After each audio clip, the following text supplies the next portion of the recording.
morning, kids. Good morning, grade 2 Joshua and grade 2 Moses. So for today, I will be your teacher for Christian Living Education. So, once again, good morning, kids, and welcome to our class. And our subject for today is Christian Living Education. So before anything else, let's start our lesson of prayer. So when we pray, we close our eyes, we bow our head, and feel the presence of the Lord as we pray. Lord, thank you for a new day. Please go before me and clear the way. Thank you for protecting me. Thank you for guiding me. Thank you for loving me. In Jesus' name we pray. Amen. Okay. Once again, good morning. How are you today?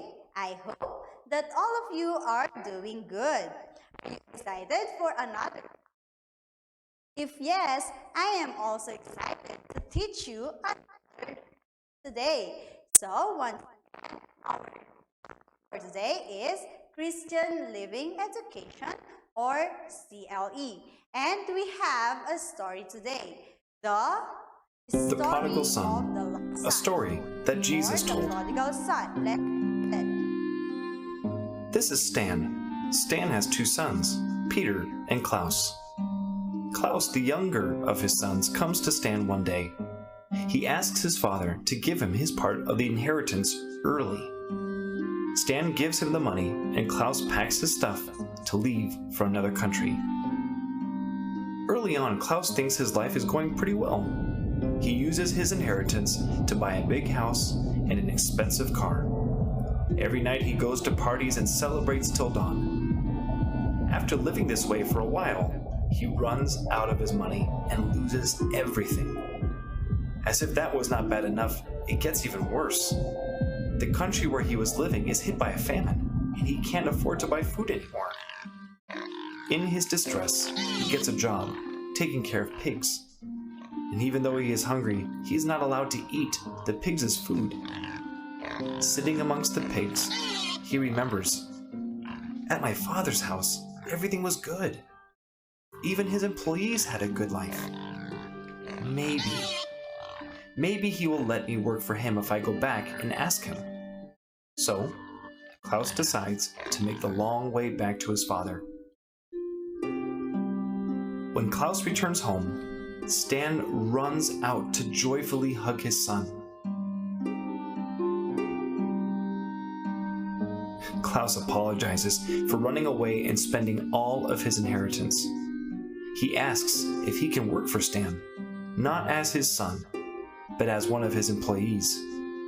Stan doesn't even consider Klaus's proposal. Instead, he is organizing a huge party for him and takes him back as his son.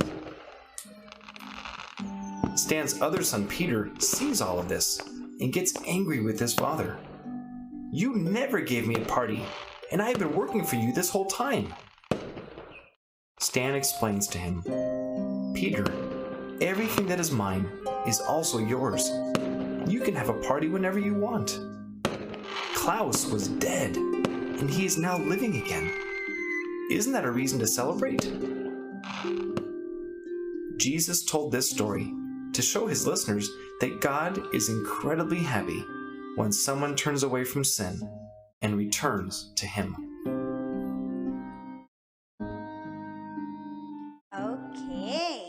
Okay, kids, once again, the title of our parable today is all about the story of the lost son, or also known as the prodigal son. So let's have a quick summary about the story.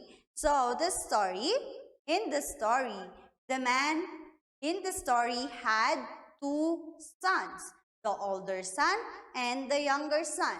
So in the story, the older son is very hardworking and he is listening to his father, while the younger son wanted his inheritance, which the father gave him. Because the man loved his son very much, he gave all the inheritance or all the possession of his younger son. So the younger son left their home. So the younger son go away, and he went to a far away country and spent all his money foolishly. So when we say foolishly, the younger son used the money with non-important things, such as when he arrived in the new country, he put on wild parties, okay, and wasted all the money he had been given. So all he do is to have a party and make friends, but he doesn't realize that the money are almost running out. So one day there was a famine on the place where he was. So when we say famine, it means there is a great shortage of food or hunger in that place. So because he doesn't have any money left, what do you think he will do? Of course, he will find a job because he is really hungry. So what job he can get? What do you think job he can get? So his job is feeding pigs. He goes very miserable working there. And then he realized how foolish he had been, because even the servant of his father has enough food and bed to sleep, while he is working hard, but he doesn't even have food. So he decided to go back and ask his father for forgiveness. What do you think? Do you think the father will forgive his younger son? Let's see. So, this prodigal son went home. Even he was still far, his father saw him, ran to him, and welcomed him. Imagine that. Even though how big is his sin to his father still welcomed him with a big hug. So, the father put his arms around his son and kissed him. Because of his love to his son, he is willing to forgive him and accept him again as his son. So, meanwhile, the other son went home, or the older son went home and heard the party. He asked the servant what he was hearing. He became angry and would not join the party. So he is very angry to his father and to his brother. And he doesn't want to join the party. But the loving father explained to his older son why they need to celebrate. So kids, remember this Bible verse, Romans chapter 9 verses 15. For he says to Moses, I will have mercy on whom I have mercy, and I will have compassion on whom I have compassion. So what does that mean? God's love and mercy is greater than a human being's sin. That is the lesson of the parable of the prodigal son. There is a hope for every one of us. God is so kind that He forgives us even if we are always do bad things. And God's love is also be felt by our parents, your mommy and dad. So, our lesson for today is all about what? What can you see on the picture? You can see a happy family. So, everything that we dream of is for our family. Everything that we do is for them.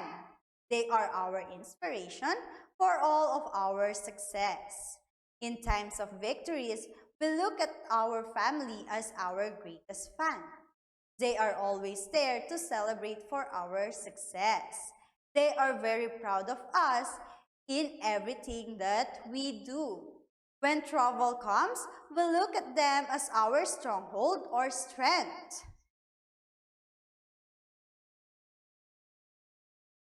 Whenever we have problem, we are always coming to them to ask for guidance for our decision. They are our defense and encouragement.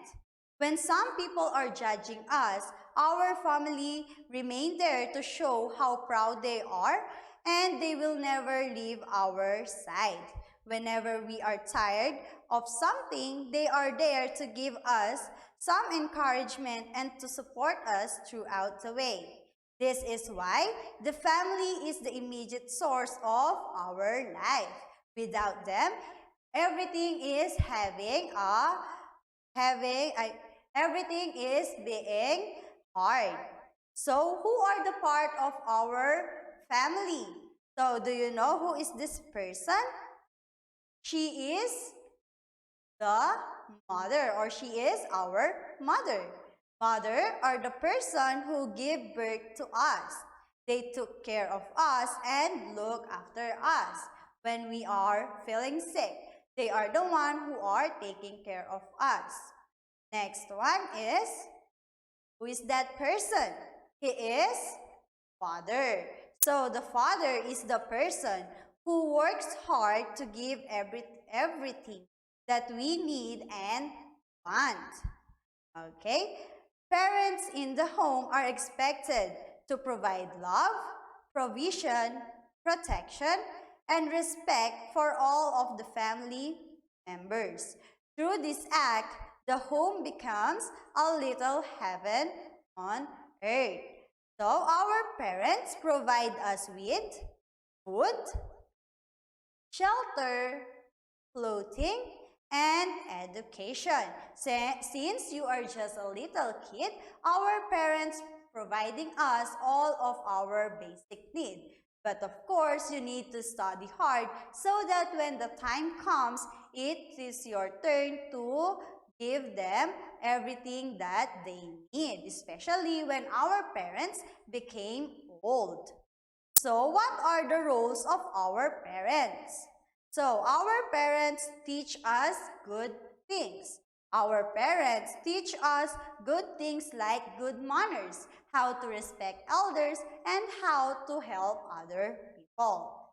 Next one, they are also finding time to play with us.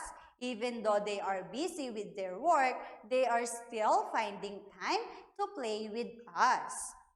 Next one, they take good care of us when we are sick. When we are sick, mommy are there to take care of us. Or when mommy is working, daddy is there to take care of us.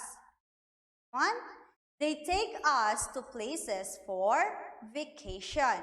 So our parents are taking us to different places to enjoy our vacation, especially when the class is done. Next one, they motivate us to excel in school.